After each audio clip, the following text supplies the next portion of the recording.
लक्ष्य के online classes में आपका स्वागत है। तो अभी हम लोग थर्ड सेमेस्टर पावर जनरेशन के बारे में देखेंगे, ठीक है। तो आपका जो सब्जेक्ट है वो है आपका कौन सा, पावर जनरेशन, ठीक है। किसके लिए है ये, third semester, third same electrical. तो जैसा कि मैंने आपको बताया था कि मैं आपको नॉन कन्वेंशनल पार्ट पढ़ाऊंगा। इसमें दो पार्ट है, एक कन्वेंशनल है, एक नॉन कन्वेंशनल है। तो हम लोग पढ़ेंगे मेनली किसके बारे में, नॉन कन्वेंशनल के बारे में मैं डिक्टेट करूंगा, डील करूंगा। और जो आपका कन्वेंशनल पार्ट है वो एक और सर है, वो आपको कंटिन्यू करेंगे, ठीक है। तो नॉन कन्वेंशनल क्या होता है उसके बारे में जानने से पहले हम लोग थोड़ा सा कुछ बेसिक टर्म्स है उसको जानते हैं, ठीक है। सबसे पहले पावर जनरेशन जो होता क्या है, मतलब जहाँ पावर को जनरेट करना, आप ऐसा कह सकते हो। जो आपके घर में इलेक्ट्रिसिटी आ रहा है वो इलेक्ट्रिसिटी कहाँ से आ रहा है, कैसे जनरेट हो रहा है, तो वो जो जनरेशन होगा उसको हम लोग क्या बोल रहे हैं, पावर जनरेशन, ठीक है। अब उसमें कुछ टर्म्स है कि क्या होता है, जैसे कि अब पावर जो जनरेशन होगा या जनरेट होगा कहाँ होगा, ठीक। तो उसको हम लोग कहते हैं जनरेटिंग स्टेशन, ठीक है। क्या कहते हैं, जनरेटिंग स्टेशन। अब उसमें कुछ और टर्म है या एक बेसिक कॉन्सेप्ट आप कह सकते हैं कि उसमें क्या क्या यूज होता है। तो मेनली जो हमारा होता है पावर जनरेशन में, मैं मेनली बात कर रहा हूँ, 2 या 3 इक्विपमेंट यूज होता है, ठीक है। एक आप कह सकते हैं टरबाइन, दूसरा आप कह सकते हैं अल्टरनेटर, और तीसरा आपका हो जाता है ट्रांसफार्मर। रेस्ट ऑफ ऑल और भी बहुत सारे इक्विपमेंट यूज होते हैं, ऐसा नहीं है कि बस यही 3 इक्विपमेंट मिलके हमारा पावर को जनरेट कर दे रहा है। तो सबसे पहले हम लोग जानते हैं कि जनरेटिंग स्टेशन होता क्या है, ठीक है। जनरेटिंग स्टेशन जो होता है जहां पे कि आप पावर को जनरेट करते हो, ठीक है, जहां पे कि पावर जनरेट होता है, ठीक है। जैसे आप कह सकते हैं कि थर्मल पावर प्लांट, जो कि आप एग्जांपल के तौर पे, मैं जैसे थर्मल पावर प्लांट की बात कर रहा हूँ तो आप सुने होंगे एनटीपीसी, ठीक है। एनटीपीसी में क्या होता है, वहाँ पे हमारा पावर को जनरेट किया जाता है, ठीक है। जो वोल्टेज होता है उसको जनरेट किया जाता है। जैसे हो गया हाइड्रो पावर प्लांट, एनएचपीसी बोलते हैं उसको आप, ठीक है। तो एनएचपीसी में भी हमारा क्या होता है, इलेक्ट्रिसिटी को जनरेट किया जाता है, ठीक है। तो थर्मल पावर प्लांट जो होता है उसमें फ्यूल, मतलब कोल के सहारे हम क्या करते हैं, इलेक्ट्रिसिटी को जनरेट करते हैं। अब हाइड्रो पावर प्लांट जब होगा तो उसमें हम क्या करेंगे, वाटर का इस्तेमाल करेंगे। डायरेक्टली वाटर को हम क्या करेंगे, अप्लाई करेंगे टरबाइन पे इलेक्ट्रिसिटी जनरेट करने के लिए। उसी तरह से अगर आप न्यूक्लियर पावर प्लांट की बात करोगे तो वहाँ पे हम लोग क्या करते हैं, यूरेनियम को फ्यूल के तौर पे लेते हैं, ठीक है। और यहाँ पे क्या होता है, एक रिएक्टर बनाया जाता है। उस रिएक्टर में हम लोग नाभिकीय विखंडन प्रक्रिया से उष्मा कह सकते हैं आप, हीट को जनरेट करवाते हैं, ठीक है। और वो जो हीट होता है उस हीट का इस्तेमाल हम लोग स्टीम बनाने में करते हैं, और उस स्टीम का इस्तेमाल टरबाइन पे देके इलेक्ट्रिसिटी को जनरेट करने में करते हैं, ठीक है। तो आप समझिएगा इस चीज़ को कि आपका एक ब्लॉक डायग्राम है जो कि आप बेसिक कॉन्सेप्ट की मैं बात कर रहा हूं, आप कुछ इस तरह से देखिएगा। तो ये आपका क्या हो जाएगा, टरबाइन, क्या हो जाएगा, टरबाइन, ठीक है। अब इसके बाद आपका क्या होगा, होप सो फर्स्ट लेक्चर में मैं इसके बारे में कुछ डील किया हूँगा, बताया रहा हूँगा। ये आपका मैकेनिकल कपलिंग हो जाएगा। फिर उसके बाद ये हमारा क्या है, तो अल्टरनेटर है। ये क्या हो गया, अल्टरनेटर, ये अल्टरनेटर, ये टरबाइन, ये आपका क्या हो गया, मैकेनिकल कपलिंग, मैकेनिकल कपलिंग। अच्छा, इसके बाद हमारा क्या होगा, ये 3 जो है जनरेट होगा, आर वाई और बी। ये हमारा हो जाता है क्या, एसी, ठीक। ये हमारा क्या होगा, जनरेटर। तो यहाँ पे आप देखिएगा कि ये हमारा क्या है, टरबाइन। अब ये मैकेनिकल कपलिंग, ये अल्टरनेटर, आखिर ये दोनों है क्या, ठीक है। तो ये टरबाइन जो है क्या करता है कि ये एक ऐसा डिवाइस है आप कह सकते हैं जो कि किसी भी फॉर्म ऑफ एनर्जी को कन्वर्ट कर देता है मैकेनिकल एनर्जी में, ठीक है। जैसे कि आप ऐसा कहिए कि ये टरबाइन जो है हमारा, इस टरबाइन के ऊपर अगर आप वाटर का फोर्स डालेंगे तो ये टरबाइन हमारा क्या करेगा, रोटेट करना स्टार्ट कर देगा। ठीक है, वाटर का फोर्स अगर आप इस पे डालेंगे तो ये क्या करेगा, रोटेट करना स्टार्ट कर देगा। या आप स्टीम का प्रेशर बना के आप इसके ऊपर डालेंगे तो ये टरबाइन हमारा क्या करेगा, रोटेट करेगा। तो मैं ऐसा कह रहा हूँ कि ये जो टरबाइन है ये एक डिवाइस है जो कि किसी भी फॉर्म को, किसी फॉर्म ऑफ एनर्जी को कन्वर्ट कर देता है क्या, रोटेशनल एनर्जी में, या आप कह सकते हैं मैकेनिकल एनर्जी में। ठीक है, अब ध्यान से देखिए कि ये टरबाइन हमारा अल्टरनेटर के साथ मैकेनिकली कपल्ड है। ठीक है, अल्टरनेटर के साथ मैकेनिकली कपल्ड है। तो अब स्वाभाविक है सर कि अगर ये टरबाइन रोटेट करेगा तो इसके साथ ये अल्टरनेटर अटैच है, तो अल्टरनेटर भी हमारा क्या होगा, रोटेट करेगा। तो अब सवाल ये आता है कि अल्टरनेटर क्या है। ठीक है, तो जब आप मशीन पढ़ेंगे सर, एसी मशीन में, तो वहाँ पे एसी और डीसी दो पार्ट बटा हुआ है सर। तो जब आप एसी मशीन में पढ़ेंगे तो वहाँ पे आपको पढ़ना होगा सिंक्रोनस जनरेटर। ठीक है, तो ये अल्टरनेटर ही हमारा क्या है, सिंक्रोनस जनरेटर है। ठीक है, तो ये अल्टरनेटर एक ऐसा डिवाइस है, ठीक है, ऐसा डिवाइस है जो कि मैकेनिकल एनर्जी को कन्वर्ट करता है एसी इलेक्ट्रिकल एनर्जी में। ध्यान दीजिएगा। ठीक है, ये एक अल्टरनेटर एक ऐसा डिवाइस है जो कि कन्वर्ट करता है मैकेनिकल एनर्जी को इन the form of AC electrical energy. ठीक है, अब सवाल यहाँ पे आता है सर कि अब हमारे इंडिया में जो जनरेशन हो रहा है, मोस्ट ऑफ द जनरेशन की बात मैं कर रहा हूँ कि ज़्यादा से ज़्यादा जो जनरेशन हो रहा है वो क्या हो रहा है, एसी। कुछ पावर प्लांट है जहाँ पे कि डीसी भी जनरेट होता है, मैं ऐसा नहीं कह रहा कि सिर्फ एसी जनरेट होता है। कुछ पावर प्लांट है जहाँ पे कि डीसी भी जनरेट होता है। जैसे आप अगर सोलर सेल की बात करिएगा, ठीक है, तो सोलर सेल में हमारा डीसी जनरेट होता है। इनिशियली जब स्टार्टिंग में हमारा विंड पावर प्लांट भी जब आपका स्टार्ट हुआ था, उससे बनाना, इलेक्ट्रिसिटी प्रोड्यूस करना स्टार्ट हुआ था, तो उससे भी हमारा डीसी जनरेट होता था। ठीक है, लेकिन फिर जो है हम क्या करना स्टार्ट कर दिए, एसी जनरेट करना स्टार्ट कर दिए। इकोनॉमिकल होता है सर और फ्लैक्सीबल भी होता है एसी। इस वजह से क्या होता है कि हम एसी ही जनरेट प्रेफर करना चाहते हैं। तो यहाँ पे अल्टरनेटर क्या हो गया कि एक ऐसा डिवाइस है जो कि मैकेनिकल फॉर्म ऑफ एनर्जी को कन्वर्ट कर रहा है एसी इलेक्ट्रिकल एनर्जी में। ठीक है, अब ये हमारा एसी है। अब आपको पता है कि एसी में कितने फेज होते हैं जनरली, 3 फेज, एक आर, एक वाई, एक बी। अब यहाँ पे ध्यान दीजिएगा, आपसे ऑब्जेक्टिव पूछा जाएगा सर कि जो जनरेटिंग स्टेशन में इलेक्ट्रिसिटी प्रोड्यूस होता है या वोल्टेज जनरेट होता है वो कितना वोल्ट होता है। तो यहाँ पे मैं ऐसा लिख दे रहा हूँ सर 11 kV। ठीक है, ये क्या होगा, 11 kV। मतलब कि जो भी वोल्टेज जनरेशन होगा, अभी प्रेजेंट टाइम की बात कर रहा हूँ मैं, ठीक है, कि प्रेजेंट टाइम में जो हमारा वोल्टेज जनरेट हो रहा है जनरेटिंग स्टेशन में वो कितना है, 11 kV। ठीक है, ये काफ़ी ऑब्जेक्टिव पूछा हुआ है, काफ़ी टाइम पूछा हुआ है। अब यहाँ पे देखिए ये 3 लिखा हुआ है सर आपका RYB, ये है क्या, एक्चुअली में ये 3 कलर है सर जो कि फेज को इंडिकेट करता है।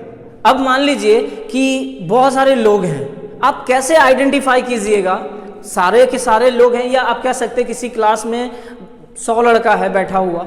अब उस 100 लड़का में किसी एक को अगर आपको बुलाना होगा तो आप कैसे बुलाएंगे, तो उन 100 में सबका कुछ नाम अलग अलग नामांकन किया रहा होगा।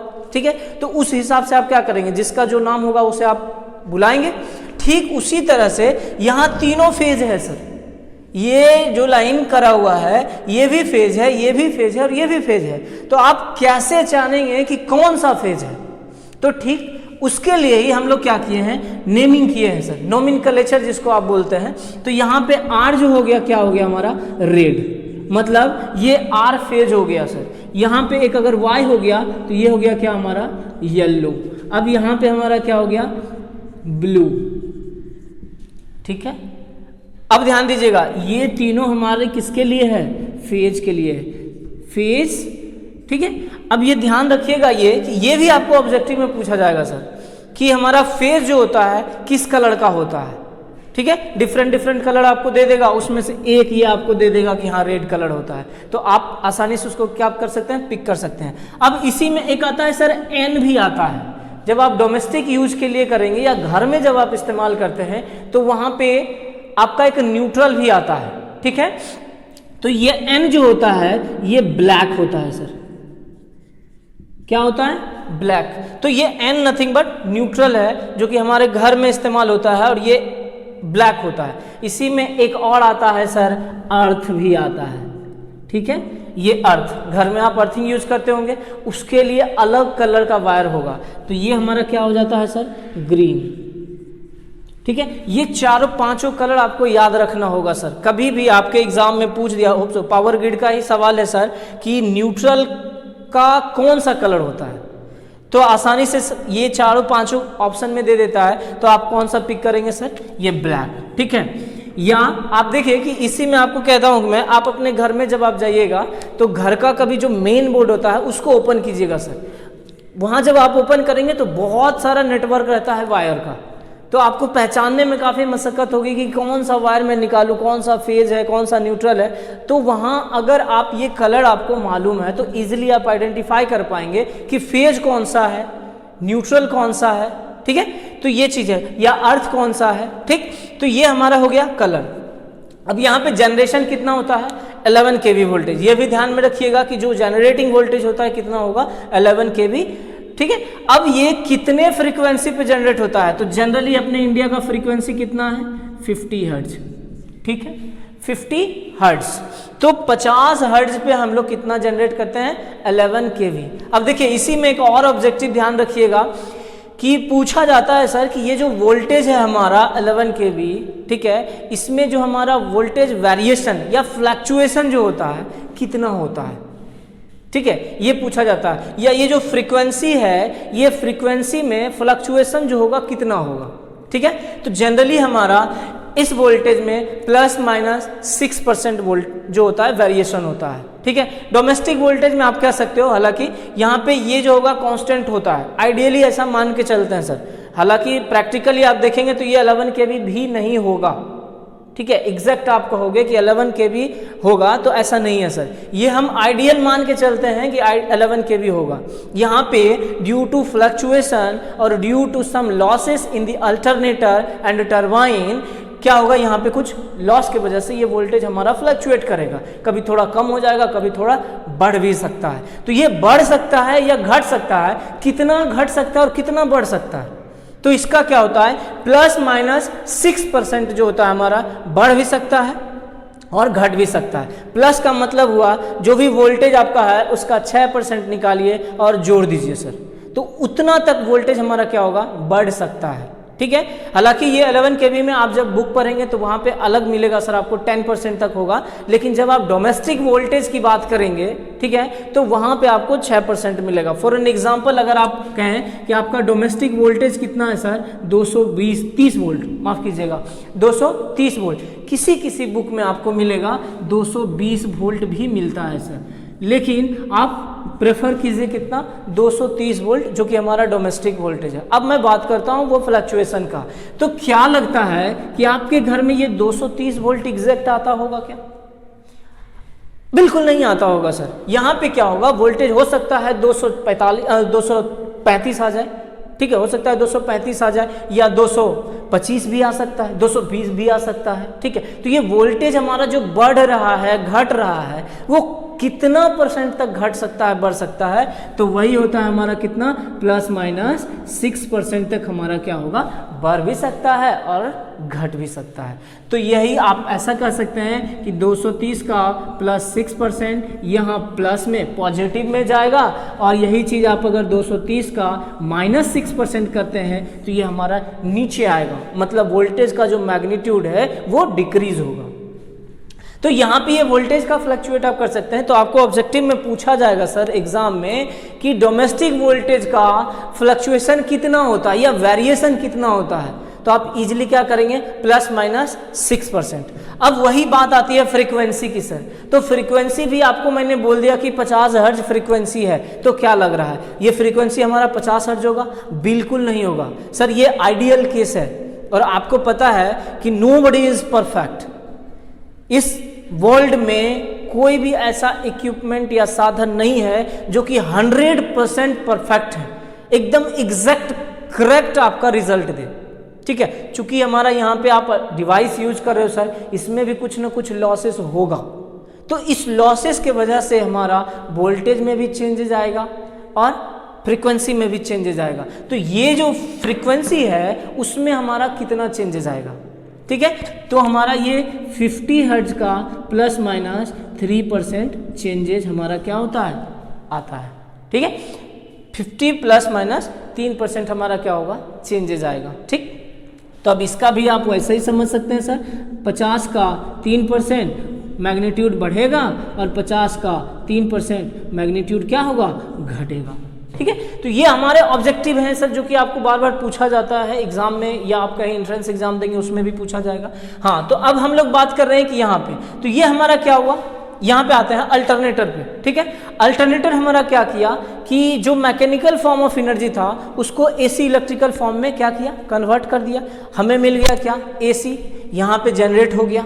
ठीक है, एसी हमारा अगर जनरेट हो गया तो अब हम उस एसी वोल्टेज को क्या करेंगे, एसी को आप स्टोर तो कर नहीं सकते हो कि हाँ जैसे कि आप डीसी में बैटरी को चार्ज करके रख दिए तो चलो वो आप उसको बाद में इस्तेमाल कर सकते हो, लेकिन एसी में वैसा कोई केस नहीं है सर। एसी में आप उसको स्टोर करके नहीं रख पाइएगा। तब क्या होता है सर कि ये जो वोल्टेज जनरेट होता है, इस वोल्टेज को हम ट्रांसफार्मर के सहारे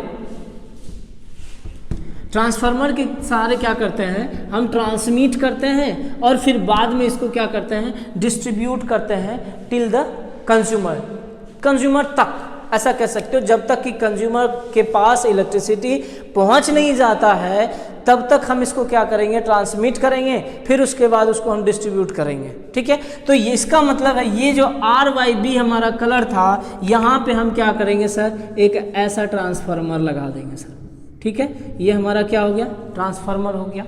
अब इस ट्रांसफार्मर से हमारा क्या होगा, 3 फेज निकले। ठीक है, इस ट्रांसफार्मर में भी हमारा क्या होगा, एक प्राइमरी एंड होगा और एक सेकेंडरी एंड होगा। ठीक है, अब प्राइमरी और सेकेंडरी, ध्यान दीजिएगा, ट्रांसफार्मर के बारे में भी आप एसी मशीन में ही पढ़ेंगे। ठीक है, इसके बारे में डिटेल में मैं नहीं जा रहा हूँ, ये एक सब्जेक्ट ही है सर, आपका कह सकते हैं एसी मशीन और डीसी मशीन अलग करके बटा हुआ है।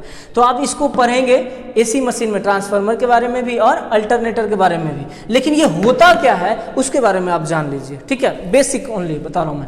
अब ये ट्रांसफार्मर है, ये ट्रांसफार्मर जो है इसमें आपका 2 एंड होगा, एक प्राइमरी एंड होगा और एक सेकेंडरी एंड होगा। ठीक है, अब यहाँ पे ये जरूरी नहीं है सर कि प्राइमरी एंड में हाई वोल्टेज होगा, हो सकता है उसमें लो वोल्टेज भी हो, मतलब दोनों पॉसिबल है सर। प्राइमरी एंड में हाई वोल्टेज भी हो सकता है और लो वोल्टेज भी हो सकता है। जब आप सेकेंडरी एंड की बात करें तो वहां पे भी आपके पास हाई वोल्टेज भी हो सकता है या लो वोल्टेज भी हो सकता है। ध्यान से सुनिएगा सर, ये भी आपके एग्जाम में ऑब्जेक्टिव के फॉर्म में पूछे जाते हैं कि ट्रांसफार्मर का प्राइमरी एंड हाई वोल्टेज होगा या लो वोल्टेज होगा या दोनों हो सकता है। ठीक है, या आइदर हाई वोल्टेज और लो वोल्टेज। तो इजीली आप क्या कर सकते हैं, या तो हाई वोल्टेज हो सकता है या तो लो वोल्टेज हो सकता है। वन टाइम में ये जो होता है ट्रांसफार्मर में, या तो हाई वोल्टेज होगा या तो लो वोल्टेज होगा। ठीक उसी तरह से अगर हम बात करें ट्रांसफार्मर के सेकेंडरी एंड का, तो इस सेकेंडरी एंड में भी हमारा सेम कंडीशन होता है सर। यहाँ पे भी आइदर हमारा लो वोल्टेज हो सकता है या हाई वोल्टेज हो सकता है। तो अभी यहाँ पे आपने क्या किया, 11 kV वोल्ट को तो आपने जनरेट कर लिया था, कितना पे, 50 हर्ट्ज पे। ठीक है, अब इसको हम क्या करेंगे, आगे भेजना है। तो उसके पहले आप ये जान लीजिए कि ट्रांसफार्मर है क्या। ठीक है, तो ट्रांसफार्मर एक ऐसा इलेक्ट्रोस्टैटिकल डिवाइस है। ध्यान दीजिएगा, इलेक्ट्रोस्टैटिकल डिवाइस में बोल रहा हूं, मतलब ये रुका हुआ रहेगा, स्थिर रहेगा, इसमें कोई रोटेशनरी पार्ट नहीं होगा। जैसे कि यहाँ पे अल्टरनेटर में मैंने क्या बोला था, ये हमारा जो शाफ्ट है, मैकेनिकल कपलिंग किया हुआ शाफ्ट, ये रोटेट करेगा तो अल्टरनेटर में भी रोटेशन आएगा। अल्टरनेटर में भी हमारा स्टेटर होता है, फिर रोटर होता है, तो रोटर जो हमारा है क्या होगा, रोटेट करेगा। लेकिन वैसा कोई भी रोटेशनरी पार्ट हमारे ट्रांसफार्मर में नहीं होता है। ठीक है, इसलिए बोलते हैं कि ये एक इलेक्ट्रोस्टैटिकल डिवाइस है जो कि वोल्टेज को एक लेवल से दूसरे लेवल में चेंज करता है। अब ध्यान दीजिएगा, एक लेवल से दूसरे लेवल में जो चेंज करता है उसको मैं क्या बोल रहा हूं, या तो हाई वोल्टेज को लो वोल्टेज में कन्वर्ट करेगा या लो वोल्टेज को हाई वोल्टेज में कन्वर्ट करेगा। दोनों कर सकता है, लेकिन एट ए टाइम एक ही वर्क करेगा। या तो कोई एक ट्रांसफार्मर है आपके पास, तो ये जनरली 2 वाइंडिंग ट्रांसफार्मर बोलते हैं इसमें सर। इसमें एक प्राइमरी वाइंडिंग होता है, एक सेकेंडरी वाइंडिंग होता है। तो जब आप 2 वाइंडिंग ट्रांसफार्मर की बात करेंगे तो वो एट ए टाइम मतलब एक समय में या तो लो वोल्टेज को हाई वोल्टेज कर रहा होगा या हाई वोल्टेज को लो वोल्टेज कर रहा होगा। ठीक है, इसका मैं एग्जांपल आपको बताऊंगा जो कि आप अपने बेसिक लाइफ में देखे हैं। ऐसा नहीं है कि जनरेटिंग स्टेशन, मान के चलते हैं कि जनरेटिंग स्टेशन नहीं देखे होंगे, ठीक है, तो लेकिन ट्रांसफार्मर आप देखे होंगे। ट्रांसफार्मर में कैसे वोल्ट होता है ये भी मैं बताता हूं और आप अपने भाषा में समझिएगा, कुछ देर रुकिए। तो यहां पे मैंने क्या बोला, ट्रांसफार्मर जो हो गया हमारा क्या, एक इलेक्ट्रोस्टैटिकल डिवाइस हो गया जो कि वोल्टेज मतलब हाई वोल्टेज या लो वोल्टेज को एक लेवल से दूसरे लेवल में चेंज कर देता है। मतलब हाई वोल्टेज को लो वोल्टेज में कर सकता है या लो वोल्टेज को हाई वोल्टेज में कर सकता है। तो इसका मतलब क्या हो गया, यहाँ 2 काम हो रहा है सर, एक वोल्टेज को बढ़ा रहा है और एक वोल्टेज को घटा रहा है। मतलब on the basis of application या on the basis of use में अगर बात करूं, ठीक है, वोल्टेज के लेवल पे, तो ट्रांसफार्मर कितने टाइप का हो जाएगा सर, 2 टाइप का, एक स्टेप अप ट्रांसफार्मर और दूसरा स्टेप डाउन ट्रांसफार्मर।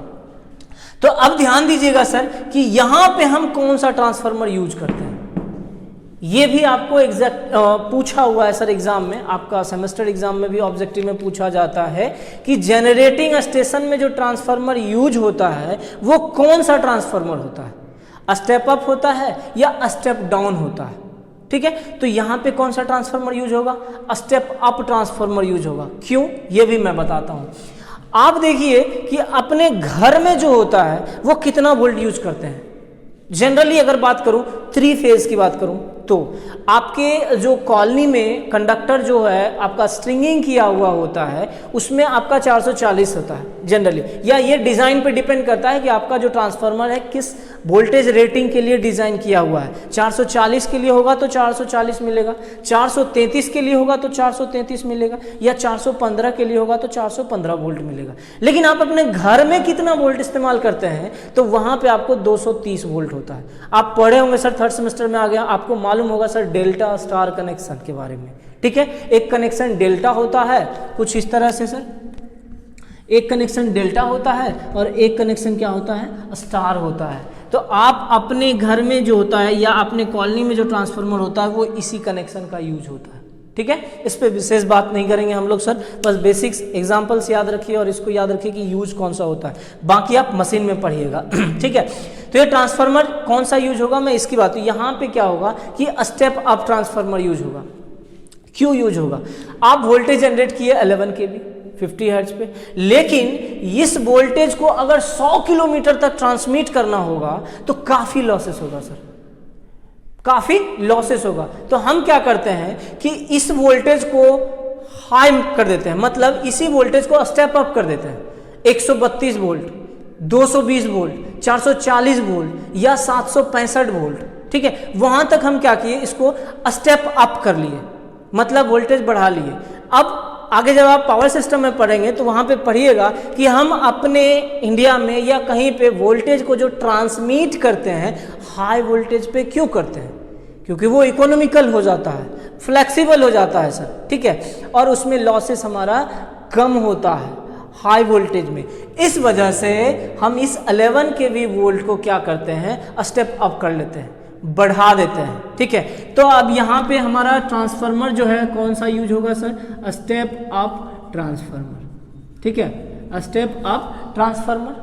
ठीक है, अब इसके आगे हम आपको एक डायग्राम से समझाएंगे कि कैसे जो है ये आपका ट्रांसफार्मर या इसके आगे जो है आप कैसे सप्लाई अरेंजमेंट करते हैं जो कि आपका कस्टमर तक पहुंच जाता है। ठीक है, तो अब यहां तक आप पहले क्लियर कीजिए, यहां क्या होगा, स्टेप अप ट्रांसफार्मर यूज करते हैं। अब ये स्टेप अप ट्रांसफार्मर हमारा 50 हर्ट्ज पे यूज कर रहे हैं। कौन सा कनेक्शन, यहाँ पे भी ध्यान रखिएगा, एक होता है डेल्टा स्टार, ये भी आपका ऑब्जेक्टिव में ध्यान रखिएगा सर, इसको आप पढ़िएगा मशीन में। अभी इसके बारे में चर्चा नहीं कर रहे, नहीं तो बहुत ज़्यादा टाइम लगेगा इसमें। ठीक है, तो यहाँ पे भी हम क्या करते हैं, डेल्टा स्टार ट्रांसफार्मर ही यूज करते हैं। किस पर्पज के लिए, स्टेप अप करने के लिए।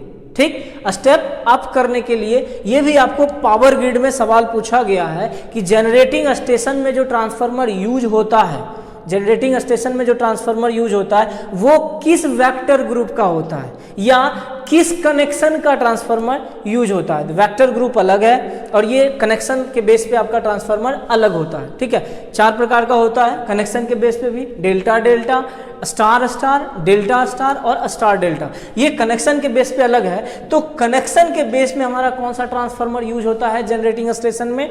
Delta star transformer. और कौन सा? Step up transformer. ध्यान रखिएगा इस चीज को।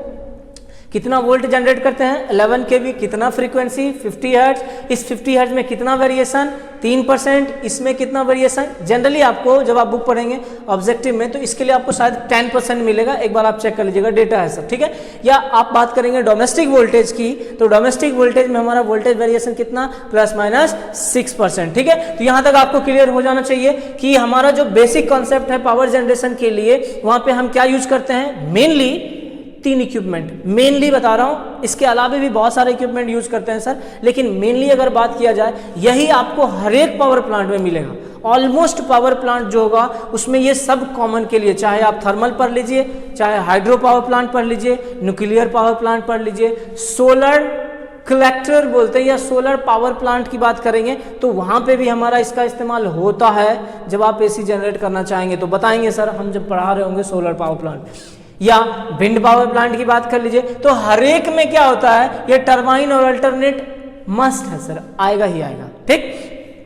तो एक बार रिपीट कर लेते हैं। टरबाइन क्या हो गया? हमारा वन फॉर्म ऑफ एनर्जी को कन्वर्ट किया किसमें? Mechanical form of energy. अब ये टरबाइन से हमारा ये अल्टरनेटर अटैच है, कपल्ड किया हुआ है, साफ्ट किया हुआ है, तो ये अल्टरनेटर भी हमारा क्या करेगा? रोटेट करेगा। कब? जब तब ये हमारा टरबाइन रोटेट करेगा। अब ये अल्टरनेटर हमारा क्या हो गया? एक ऐसा डिवाइस है, कह सकते हैं, या रोटेटिंग डिवाइस है जो कि मैकेनिकल फॉर्म ऑफ एनर्जी को कन्वर्ट कर रहा है क्या? AC electrical form of energy, ठीक है, एट कांस्टेंट स्पीड। ध्यान दीजिएगा, यहां पे भी हमारा ये टरबाइन ऐसा नहीं है कि एक बार 400 आरपीएम पे रोटेट कर रहा है और दूसरा बार 700 आरपीएम पे करेगा, तीसरा बार 1500 पे करेगा, तो ऐसा नहीं होगा। अगर ऐसा होता है तो यहाँ पे वोल्टेज में हमारा क्या होगा? फ्लक्चुएशन काफी ज्यादा होगा, जो कि हमारे लिए सही नहीं है, ठीक है। तो ये हमारा अल्टरनेटर क्या होगा? कांस्टेंट स्पीड पे रोटेट करेगा, ठीक है, ध्यान रखिएगा। अब जब यहाँ रोटेशन होगा तो इंडक्शन के वजह से हमारा क्या होगा? एसी वोल्टेज जनरेट होगा, ठीक है, एसी वोल्टेज जनरेट होगा। इस एसी वोल्टेज को आप क्या करेंगे? ट्रांसफार्मर लगा हुआ है sir, step up transformer generating station में, ठीक है। उस जनरेटिंग स्टेशन में जो ट्रांसफार्मर लगा हुआ है उसको हम क्या करेंगे? इस एसी वोल्टेज को इस ट्रांसफार्मर के सहारे हम आगे ट्रांसमिट करेंगे, फिर हम उसको क्या करेंगे? डिस्ट्रीब्यूट करेंगे, जिसका मैं अभी आपको डायग्राम के सहारे मैं बताता हूं, ठीक है। तो यहां तक क्लियर है आपका। अब इसके बाद मैं बात करूं एक और कि ब्लॉक डायग्राम का, ठीक है। तो ब्लॉक डायग्राम में क्या होगा वो चीज को भी समझिए, उसके बाद मैं आपको बताता हूं कि कैसे अरेंजमेंट जो करते हैं सप्लाई अरेंजमेंट उसको। तो यहां पे सबसे पहले आप क्या कर रहे हो? कोई भी एक मैकेनिकल फॉर्म ऑफ एनर्जी है आपके पास, किसी भी तरह का एक मैकेनिकल फॉर्म ऑफ एनर्जी है, तो हम ऐसा कहते हैं कि ये आपको बना दिया हम एक क्या? टरबाइन। ये आपका क्या हो गया? टरबाइन। अब यहां पे हमारा क्या हो गया? इसको हम कपल्ड किए, ठीक है। कपल्ड करने के बाद ये हमारा क्या हो गया सर? अल्टरनेटर, ठीक है, ध्यान दीजिएगा। अब मैं इसको राउंड अप कर दे रहा हूं सर। ये सारा कहाँ पे होगा? सब के सब कहाँ होगा? जीएस लिख दे रहा हूँ सर। कहाँ? Generating station. जो जनरेटिंग स्टेशन होगा जहाँ पे कि आप जनरेट कर रहे होंगे, वो ये दोनों पोर्शन आपका कहाँ होगा? जनरेटिंग स्टेशन में। यहाँ पे ट्रांसफार्मर भी लगा रहेगा सर, ठीक है, इसको मैं बोल दे रहा हूँ अल्टरनेटर हो गया। अब इसके बाद ध्यान दीजिएगा, ये 3 आ रहा है सर, ठीक है, इसको मैं सिंगल लाइन से ही शो कर रहा हूँ, आप समझिएगा, ठीक है। तो यहाँ से हम कहाँ ले जाएंगे सर? यहाँ पे मैं कह देता हूँ ये हमारा क्या हो गया? रिसीविंग स्टेशन, ठीक है, रिसीविंग स्टेशन। उसके बाद ये क्या हो जाएगा? हमारा डिस्ट्रीब्यूशन सिस्टम कह लीजिए, या इसको आप कह सकते हैं ट्रांसमिशन सिस्टम। ट्रांसमिशन सिस्टम ये हमारा क्या हो जाएगा? Distribution system. इसके बाद जो होगा हमारा कहाँ आ जाएगा? कंज्यूमर कह लीजिए सर, ये हमारा क्या हो जाएगा? कंज्यूमर के पास पहुंचेगा। तो जनरल हमारा ब्लॉक डायग्राम की सिर्फ अगर मैं बात करता हूं तो क्या हो जाएगा? पहले कहाँ आएगा? टरबाइन पे हम लोग क्या देंगे, किसी एक फॉर्म ऑफ एनर्जी, या तो आप स्टीम को दे दो, या फिर आप विंड को दे दो, या फिर आप वाटर का प्रेशर बना के आप इस पे दे दो।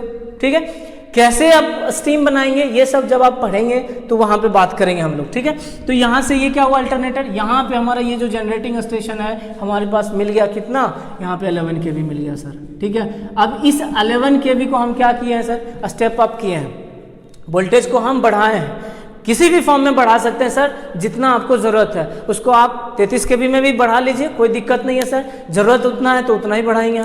66 में बढ़ाना है 66 में बढ़ा लीजिए, 132 में बढ़ाइएगा 132 बढ़ाइए, या 220 kV में बढ़ाना है वहाँ बढ़ाइए, 400 में बढ़ाना है वहाँ बढ़ाइए सर, 765 kV में बढ़ाना है वहाँ बढ़ाइए। ध्यान दीजिएगा, एक और सवाल है आपके लिए कि अगर आपके पास पूछा जाए कि इंडिया में मैक्सिमम ट्रांसमिशन वोल्टेज कितना है, ये भी आपको पूछा हुआ है सर, तो मैक्सिमम ट्रांसमिशन वोल्टेज आपका क्या है, 765 kV। ठीक है, मैक्सिमम ट्रांसमिशन वोल्टेज कितना है, 765 kV। देखिए ये सारे पॉइंट जो मैं बोल रहा हूँ उसको आप कहीं पे नोट कर लीजिए, क्योंकि ये जो मतलब ऐसा जरूरी नहीं है कि एक बार बोल दिए या एक बार सुन लिए तो याद होगा, कभी जो एकदम जरूरी नहीं है। तो आप कहीं पे इसको नोट करके लिखिए कि जब कभी आप कॉपी को उलटते हैं पढ़ने के लिए तो आपको अगर एक बार भी इस पे नजर पड़े तो आपको वो फिर दोबारा रिकॉल हो जाएगा सर। ठीक है, ऐसा नहीं कि एक बार में आपको याद हो गया आप कभी भूलेंगे नहीं, हो सकता है 2 महीने के लिए आप स्टोर करके रखें माइंड में, 3 महीने के लिए रखेंगे, 4 महीने के लिए रखेंगे, लेकिन डेफिनेटली है कि 4-5 महीने के बाद फिर से वापस आपका ये भूल जाइएगा। तो उसको लिख के रखिए सर कि कहीं भी फिर वापस आप जब आप पढ़ने के लिए कॉपी निकालते हैं तो आपको ये लिखा हुआ मिले और उसको आप ध्यान में रखिएगा। तो अब देखिए यहाँ पे 11 kV से हम क्या किए, इसको हम स्टेप अप कर दिए, कहाँ 132 kV मान लीजिए, या मैं बोल रहा हूँ चलो 220 kV मान लो अपने हिसाब से। 220 kV को क्या किए हम, ट्रांसमिट किए। आप कभी देखे होंगे कि खेत करके जो होता है बड़ा बड़ा टावर लगा के वहाँ से वोल्टेज को, वहाँ पे बहुत सारा वायर लगा के, कंडक्टर बिछा के आप कह सकते हो कि हम वोल्टेज को क्या करते हैं, ट्रांसमिट करते हैं। तो जो आप टावर देखते हैं वो हमेशा किसका रहेगा, ट्रांसमिशन टावर रहेगा सर, उसमें आप डिस्ट्रीब्यूशन की बात नहीं कर सकते हो। क्या कभी आपने ऐसा देखा है क्या, खेत में जो टावर लगा हुआ है वहाँ से हम वोल्टेज या फिर अपने घर का वायर टैप करके हम अपने घर में कनेक्शन लाएं? कभी ऐसा नहीं देखा होगा सर। ठीक है, क्योंकि हम कर ही नहीं सकते सर। इतना 220 kV की बात अगर करूं, क्या आपके घर में यूटिलाइज होगा क्या, कहीं आप उसका यूज कर पाएंगे क्या, नहीं। हाँ, अगर आपके पास सब स्टेशन है तो आप विद परमिशन क्या कर सकते हैं, रिसीव कर सकते हैं सर। ठीक है, विद परमिशन, विदाउट परमिशन नहीं। तो अब ये 220 kV को क्या करेंगे, डिस्ट्रीब्यूशन सिस्टम में लाए। अब इस 220 kV को हमको क्या करना पड़ेगा सर, फिर से स्टेप डाउन करना पड़ेगा। फिर से क्या करेंगे, स्टेप डाउन, क्योंकि हमारा वोल्टेज का जो यूज है, जो यूटिलाइजेशन लेवल ऑफ वोल्टेज है वो हमारा कितना है, या तो आप कह सकते हो 11 kV, या तो आपका 440, या तो 220। घर में आप यूज करते हैं रेसिडेंशियल पर्पस के लिए तो वहाँ पे आपका कितना, 230। अगर आप फ्लोर मिल या छोटा छोटा इंडस्ट्री है स्मॉल लेवल का सर, तो वहाँ पे आप 3 फेज यूज करेंगे तो 440। लेकिन अगर आप एक बड़े इंडस्ट्री वाले हैं सर, लार्ज स्केल पे आपका इंडस्ट्री है, तो वहाँ पे आप क्या करेंगे, एक अपना ही सब स्टेशन बनाएंगे और उस सब स्टेशन में एक ट्रांसफार्मर रखेंगे। उस ट्रांसफार्मर को एनर्जाइज करने के लिए आपको 11 kV की आवश्यकता होगी। ठीक है, तो वो 11 kV कहाँ से आएगा सर, यहाँ से ही आएगा, यहाँ से ही आपको भेजा जाएगा। ठीक है, तो ये 220 kV को आप 33 kV या 11 kV, ठीक है, इस सब में कन्वर्ट कर लीजिए। और उसके बाद यहाँ पे फिर से हमारा एक ट्रांसफार्मर बैठेगा, जो कि आप अपने कॉलोनी में देखते हो, जिसको कि पोल माउंटेड सब स्टेशन बोलते हैं हम लोग सर। वो पोल माउंटेड सब स्टेशन जो 2 पोल पे आपका खड़ा रहता है, 2 पोल पे आप एक ट्रांसफार्मर को रखते हैं और उसी ट्रांसफार्मर से हमारा क्या होता है, आप आगे अपने कॉलोनी में जहाँ तक आपको डिस्ट्रीब्यूट करना रहता है वहाँ पर आप कर देते हैं। ठीक है, तो ये हमारा हो गया। अब उसके आगे हम क्या यूज़ कर लेते हैं, कंज्यूमर के पास पहुँचता है। आप देखते होंगे, एक चीज़ और ध्यान में रखिएगा, आपसे पूछा जाएगा कि डिस्ट्रीब्यूशन में, अब डिस्ट्रीब्यूशन भी यहाँ 2 टाइप का होता है, मैं अभी आगे इसके बाद डिस्कस करता हूँ उसका, कि डिस्ट्रीब्यूशन में भी हमारा जो यूज होता है सिस्टम, डिस्ट्रीब्यूशन सिस्टम में 2 होते हैं, 3 पार्ट आप कह लो। ठीक है, एक होता है फीडर, एक होता है डिस्ट्रीब्यूटर और एक होता है सर्विसमैन। उसके बारे में आगे बात करते हैं। ठीक, तो यहाँ तक आपको होप सो समझ में आ गया होगा। थोड़ा सा कुछ है आप लिख लीजिए बेहतर। ठीक है, तो फिर बात करते हैं अभी।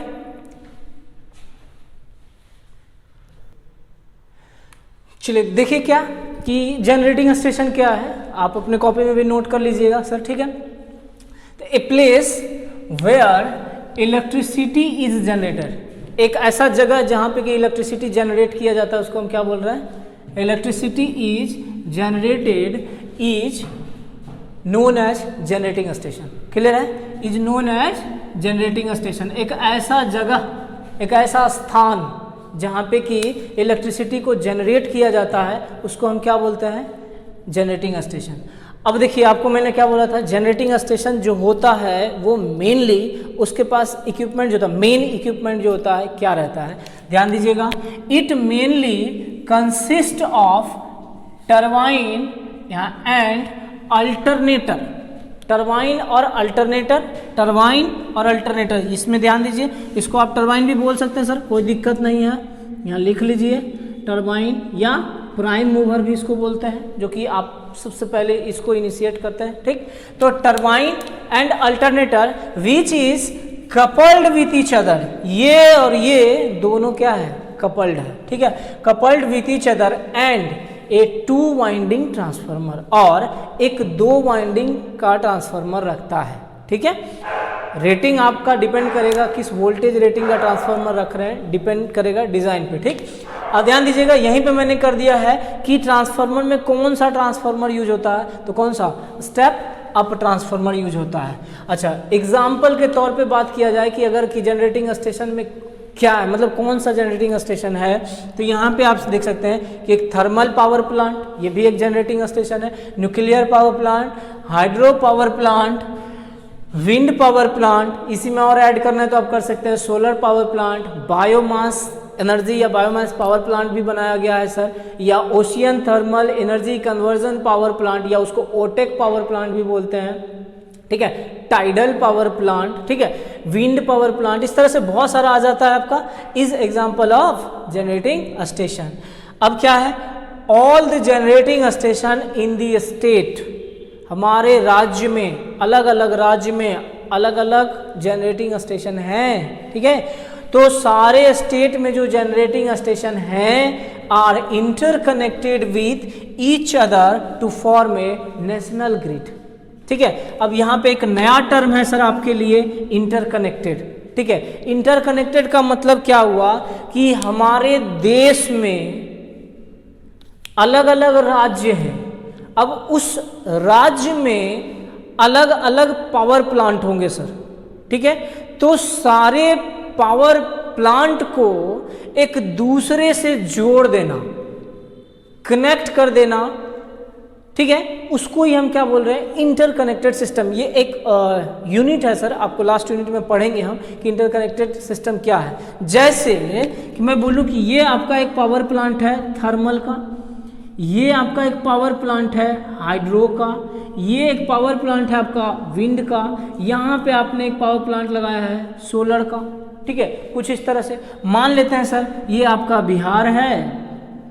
अब इस बिहार में हो सकता है 4 पावर प्लांट हो, 5 पावर प्लांट हो, सब एक दूसरे से क्या होगा? जुड़ा हुआ होगा सर। कंडक्टर के सहारे जो आपका ओवरहेड रहता है उसके सहारे सब अटैच होगा। अब ये मैं बोल रहा हूँ कि सोलर पावर प्लांट, ये मैं एमपी का दे रहा हूँ। आपको अभी तुरंत ध्यान में होगा कि लेटेस्ट में प्रधानमंत्री जी जो हैं आपके एशिया का सबसे बड़ा सोलर पावर प्लांट का उद्घाटन किए हैं। ठीक है, एमपी। अब यहाँ पे शायद वो पता नहीं किस स्टेट में, मालूम नहीं मुझे याद, आप देख लीजिएगा। ये आपका हाइड्रो पावर प्लांट हो गया, मान लीजिए कि जम्मू कश्मीर में है। ठीक है, अब ये हमारा विंड पावर प्लांट है, इसको हम लेके चल रहे हैं सर, ये आंध्र प्रदेश में है। देखिए 4 स्टेट में है, अलग अलग पावर प्लांट है सर।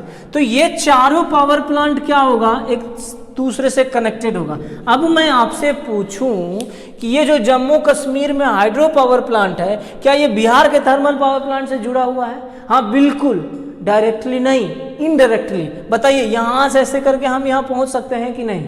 बिल्कुल पहुंच सकते हैं। तो जब कभी हमारा बिहार में इलेक्ट्रिसिटी का कमी होगा तो जिसके पास ज्यादा होगा हम उसके पास डिमांड रख के या बातचीत करके उनसे हम क्या करेंगे? अपना सप्लाई को पूरा कर सकते हैं। ठीक है, या इनमें से किन्हीं को कम होगा, हो सकता है आपका मध्य प्रदेश में इलेक्ट्रिसिटी का डिमांड बढ़ गया हो और यहाँ पे प्रोडक्शन उस हिसाब से या जनरेशन नहीं हो पा रहा है, तो क्या करेगा? वो अदर स्टेट से संपर्क करेगा और संपर्क करके उससे क्या करेगा, जो उनका डिमांड है उसको पूरा करवाएगा। अब बताइए कि इस 4 है या ऐसे ही आपके देश में जो राज्य हैं सबका, इस सारे पावर प्लांट का कहीं एक कंट्रोल होगा सर, एक कंट्रोल होगा जो कि सारे पावर प्लांट, जितना भी इंडिया में पावर प्लांट है सबको कंट्रोल करेगा, ठीक है। तो उसको हम बोलते हैं नेशनल ग्रिड, ठीक है, जो कि उसका ऑफिस आपका कहाँ है, न्यू दिल्ली में है, ठीक। तो इसको हम क्या बोल रहे हैं, इंटरकनेक्टेड सिस्टम, पढ़ेंगे सर नेक्स्ट यूनिट में, ठीक है। तो सारा पावर प्लांट इंटरकनेक्टेड रहता है एक दूसरे से, क्या बनाने के लिए, एक नेशनल ग्रिड बनाने के लिए, जिसकी बात मैं अभी तुरंत किया हूँ। तो ये आपका एक बेसिक हो गया आपका ब्लॉक डायग्राम। आप चाहें तो इसको लिख सकते हैं कि ब्लॉक डायग्राम।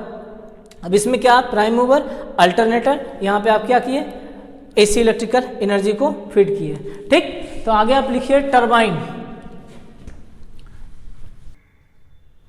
ठीक है। तो टरबाइन क्या है, उस चीज को देख लीजिए। Turbine, it is a device which convert some form of energy into mechanical energy. यही चीज बताया था आपको, कोई फॉर्म ऑफ एनर्जी है उसको किस चीज में कन्वर्ट कर रहा है सर, मैकेनिकल एनर्जी में, उसको हम क्या बोल रहे हैं, टरबाइन। टरबाइन जो है अल्टरनेटर से क्या है, कपल्ड है। अल्टरनेटर क्या है, it is a rotating device which is used to convert, it is a rotating device which is used to convert from mechanical energy। ध्यान दीजिएगा, ये आपके ऑब्जेक्टिव में भी पूछा जाता है कि अल्टरनेटर जो है क्या है या उसका वर्क क्या है। तो वो क्या करता है, मैकेनिकल एनर्जी को कन्वर्ट करता है किस चीज़ में, एसी इलेक्ट्रिकल एनर्जी में, एसी इलेक्ट्रिकल एनर्जी, ठीक है। क्या करता है, रोटेटिंग डिवाइस है which is use to convert from mechanical energy into AC electrical energy.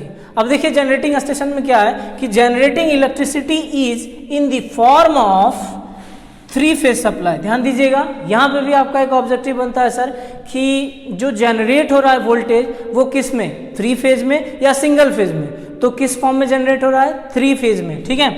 3 phase supply which is a step up in the power station. Power station ही हमारा क्या है, जनरेटिंग स्टेशन है। तो जनरेटिंग स्टेशन में हम लोग क्या कर रहे हैं, जो वही 3 फेज को आपने जनरेट किया है उसको आप क्या किए, स्टेप अप किए, ठीक, step up in power station. Then high voltage, जब आपने स्टेप अप किया 11 kV को आप स्टेप अप कर रहे हैं तो आपको हाई वोल्टेज मिला।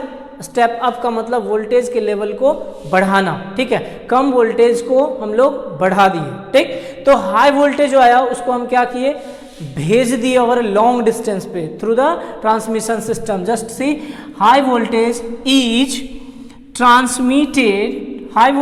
Transmitted over a long distance through transmission system. Transmission system के सहारे हम उस हाई वोल्टेज को क्या किए, भेज दिए, लॉन्ग डिस्टेंस के लिए ट्रांसमिट कर रहे हैं। देन उसके बाद क्या कर रहे हैं sir, it is step down. फिर इसी वोल्टेज को हम क्या करते हैं, स्टेप डाउन करेंगे। मतलब वोल्टेज का जो लेवल हाई था उस हाई लेवल के वोल्टेज को हम कम करेंगे, यूटिलाइजेशन लेवल पे लाएंगे। कहाँ, जो सबस्टेशन बना हुआ होता है वहां पे, ठीक है।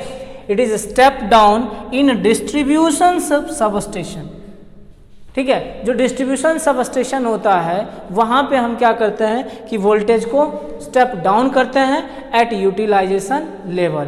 उसी यूटिलाइजेशन लेवल पे हम क्या करते हैं, वोल्टेज को डाउन करके जो हमारा यूटिलाइज्ड वोल्टेज होगा, जिस वोल्टेज को यूटिलाइज्ड करना होगा उस वोल्टेज पे हम लाएंगे और फिर उसको हम क्या करेंगे, यूज करेंगे। डिस्ट्रीब्यूशन सिस्टम का पार्ट भी मैं आपको बताऊंगा, ट्रांसमिशन सिस्टम का पार्ट भी बताऊंगा, ठीक है, बट नेक्स्ट लेक्चर में, ठीक।